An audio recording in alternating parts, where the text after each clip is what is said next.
We are Team Fishley from the Hong Kong University of Science and Technology. Just by looking at this picture, will you be able to tell if the fish is spoiled or not? I see some shaking heads. So if you're a regular consumer like me, you probably cannot say for sure. Now, let me give you a bit of a background first. As fish fillets spoil, the bacteria inside continuously form bioamines.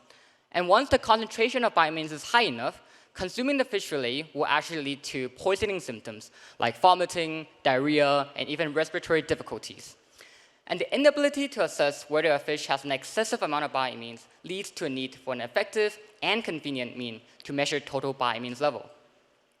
Inspired by this existing gap, we decided to further investigate the local seafood industry, especially considering that Hong Kong is the second largest seafood consumer in Asia. We reached out to various stakeholders, from consumers in wet markets, to local seafood businesses like Seafood Friday, and even governmental regulatory bodies like the Hong Kong Fish Marketing Organization.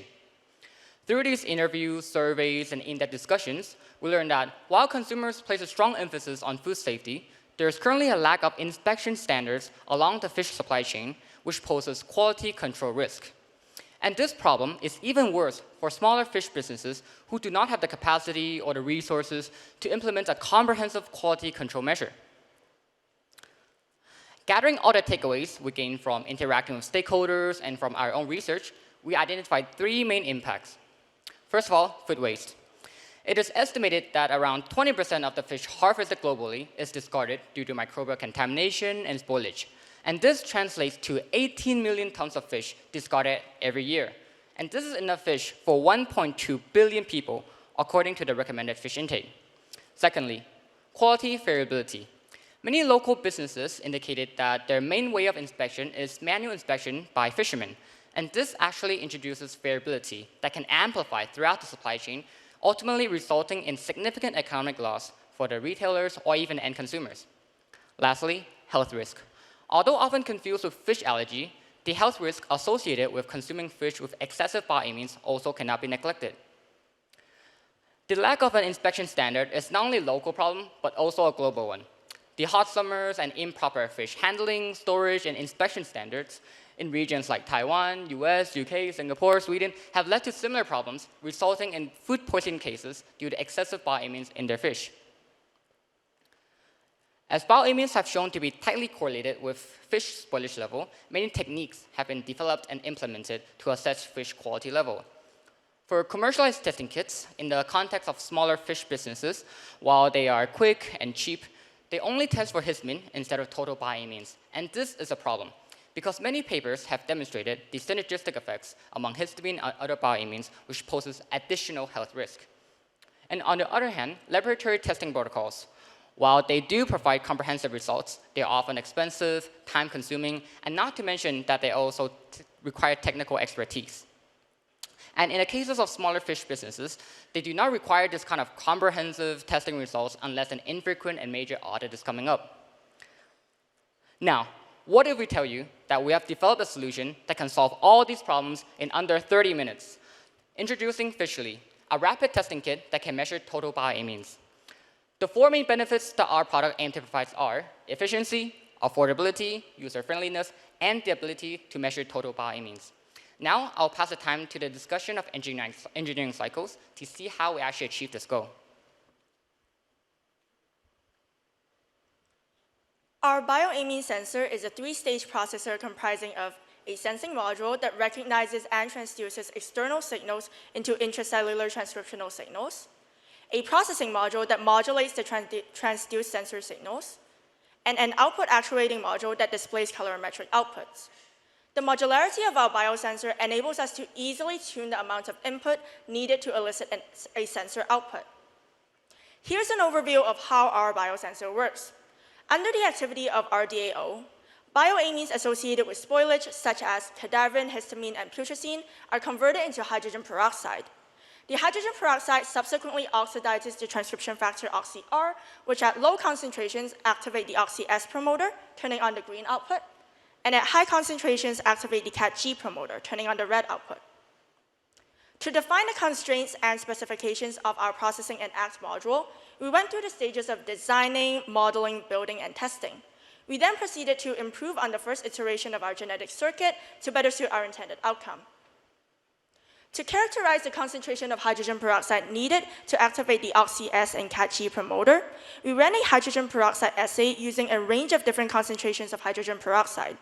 As you can see on the graph on the left, at 14 micromolar of hydrogen peroxide, the fluorescence for the OxySP-OxyR construct has been produced, whereas at the same concentration point, the CatGP-OxyR construct's fluorescence has not been produced yet.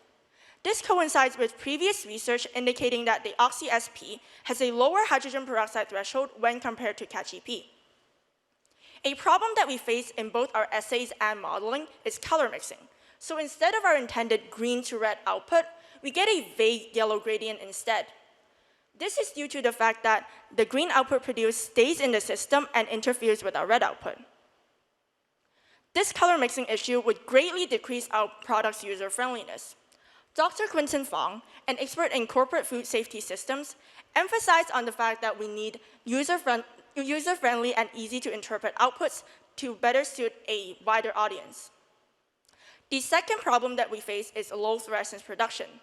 If you compare these two graphs, you can see that the maximum fluorescence produced of the OxySP-OxyR is much higher than that of the CatGP-OxyR. This indicates that our fluorescence production is too low and needs to be increased. To tackle this problem, we consulted Professor Yonglai from HKUST, who emphasized a need for an amplification system for our biosensor. He also recommended the use of a degradation rescue system to amplify our output. With all these inputs in mind, we designed our degradation rescue system by creating a continuously degraded form of RFP by tagging an LVA tag at the C terminal. So at low bioamine concentrations, the CatGP is inactive, so no TEV protease is expressed, and the LVA tag stays on the C terminal of the modified RFP, and is therefore continuously recognized and degraded by the endogenous E. coli proteases CLP-XP and CLP-AP. At high concentrations of bioamines, there is enough hydrogen peroxide in the system to activate the CatG promoter, turning on the expression of the TEV protease. The protease then cleaves off the LVA tag, stabilizing the red output. Therefore, a red output is produced. This system is a great way of amplifying the dynamic range of our red output, as TEV protease have catalytic activity. So one molecule of TEV protease can act upon many molecules of substrate, as opposed to a transcription factor that can only bind to one site at a time. The constructs needed to characterize the system have been cloned successfully, and the experiments are in progress. While modifying our genetic circuit, we realized that we could tweak the RFP degradation system and apply it to GFP to fix and solve the aforementioned color mixing problem. So the basic idea is this: we want to remove the green output when there is a red output produced. How we decided to do this is we placed an LVA degradation tag with a TEV cut site and an inhibitory sequence downstream of GFP. This allows us to remove the GFP at on demand because, first of all, there is no CatGP activation at low bioamine levels. This means that at low bioamine concentrations, the TEV protease will not be produced. Therefore, the inhibitory sequence will remain intact downstream of GFP, protecting it from being degraded. This allows us to produce stable GFP at low bioamine concentrations. Another modification that we introduced at this stage was producing GFP constitutively. This allows us to accumulate GFP faster in the system and also make it serve as a positive control to let the users know that our biosensor is working. On the other hand, when there is a high bioamine concentration that reaches the threshold, it activates the CatG promoter, resulting in the expression of TEV protease. When the TEV protease is expressed, it cleaves off the inhibitory sequence that has been shielding the GFP from being degraded. Therefore, the LVA degradation tag is exposed, resulting in the removal of the green output. Therefore, with the degradation system of both RFP and GFP put together, controlled by CatG promoter expressed TEV protease, we're able to produce a signal system where the green output is expressed while suppressing the RFP output at low bioamine levels and producing an RFP production and suppressing the GFP production at high bioamine levels. So after designing our genetic circuits, we moved on to test our genetic components. First of all, we compared the fluorescence of GFP with an inhibitory sequence, shown in green, and without an inhibitory sequence, shown in gray. As you can see from our results, the inhibitory sequence results in a higher accumulation of GFP fluorescence. This proves us that we're able to successfully produce GFP stably at low bioamine concentrations. Then we tested induced degradation system of GFP. We controlled TEV protease concentration in this experiment system, and as you can see from our results, with increasing concentration of TEV protease, we're able to reduce the fluorescence produced from GFP. This shows us that TEV protease was able to cleave off the inhibitory system that was preventing GFP from being degraded, and then resulting in the removal of green output. In addition to our wet lab experiments, our dry lab, our modeling team confirmed that our improved genetic circuit is able to produce an easier to read outputs. In contrast to the initial genetic circuit that produced a yellow gradient with increasing intensity, our improved circuit is able to produce a clear green to red output change. So, other than the processing and output actuating module, we also improved upon our sensing module, which involves an RDAO enzyme that converts bioamines into hydrogen peroxide. From our modeling team once again, we were able to prove that RDAO's concentration is highly significant in our system, as it is closely related to the conversion rate of bioamines into hydrogen peroxide. Therefore, to increase the concentration of functional RDAO, we decided to place a PelB-liter sequence upstream of RDAO.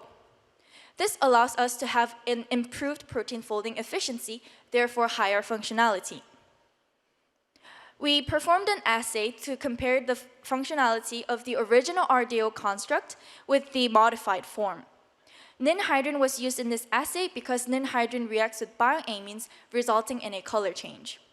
As you can see from our experimental results, there was a more significant reduction in bioamines when the bioamines were exposed to PelB RDAO. However, there was a less significant decrease observed when the bioamines were exposed to original RDAO. Therefore, with this experimental results, we were able to confirm that PelB RDAO has a higher functionality than the original form. During the process of designing our biosensor, we identified the characteristics that are critical to the implementation of our system. That's the cost effectiveness, the convenience, and the easy to interpret results. We referenced that of a COVID-19 testing kit to improve the user friendliness. We switched from a biological system to a cell-free system due to issues such as biosafety and detection efficiency. Now, the colorimetric output cap here has 3 key components: the cell extracts containing the RDAO and the OxyR, the genetic construct, and our homemade optimized master mix. Now, let me show you how it works. There are 3 key components to our biosensor. First of all, the sample collection swab, and we have the sample extraction container and our lower cap consisting of the cell-free biosensor. During the extraction process, the bioamines are recovered with a high efficiency and is then squeezed in contact with the lower cap. And now the lower cap will give the users a gradient of green to red in about 20 minutes, and the users will be able to interpret the results accordingly. Now, this simple detection method is especially beneficial for small businesses. We consulted a food expert, William Lamman, and he confirmed that an in-house rapid testing kit like ours can actually save the business monetary, time, and logistical costs. Furthermore, businesses can actually use our biosensors to fulfill global food quality standards, such as the HACCP scheme, which I'm sure most of you have heard of, the Hazard Analysis and Critical Control Points. And implementing these schemes can bring about additional benefits, including increased sales and reduced complaints. We hosted multiple education workshops targeting students from various age ranges from primary to high school. We shared knowledge about synthetic biology as well as its means, goals, and products. We also shared a bit about our project, where many of them responded positively to a biosensor that can help reduce the accumulation of seafood waste. With all that said, we hope that our goal of establishing a standard and providing a convenient alternative testing kit was well delivered. That is a wrap, and just remember that with Fisherly, you'll always have a safe fish on your dish. Thank you for listening.